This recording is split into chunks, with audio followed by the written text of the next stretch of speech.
First let me start with Prakash Raj గారు. నేను సినిమాలో ప్రకాష్ రాజ్ గారు ఉన్నారు, మీకు ఏమన్నా నన్ను అడిగారు ప్రొడక్షన్ వాళ్ళు, మీకు ఏమైనా ఇబ్బంది ఉంటుందా అంటే సార్ నాకు అసలు ఇబ్బంది ఉండదు ఎవరితోటి. నా పొలిటికల్ అభిప్రాయాలు చాలా బలంగా ఉంటాయి. నాకు ఒక విషయం చెప్పాలనుకుంటే మొహమాట పడను, చెప్తాను. కానీ ఇంకొక నా యాక్టర్స్ కూడా అభిప్రాయాలు ఉంటాయి, దాని తప్పేం లేదు. ఒక్కోసారి పర్సనల్గా అవుతుంది అది. అంత మాత్రం నా సినిమాకి నేను ఇచ్చే గౌరవం ఏంటంటే, సినిమాకి నాకు ఎందుకు అన్నం పెట్టిన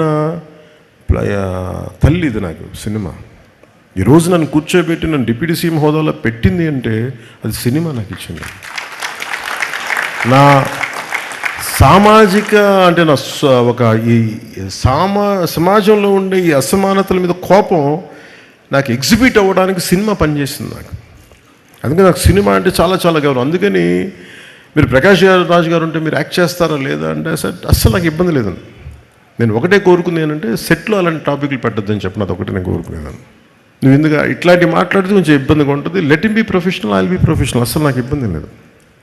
సో అలాంటిది ఒక బ్రిలియంట్ యాక్టర్ ప్రకాష్ రాజ్ గారు. We might have many differences, that's not an issue when it comes to cinema. అవన్నీ అది వేరే ప్లాట్ఫామ్లో మాట్లాడుకుంటాం.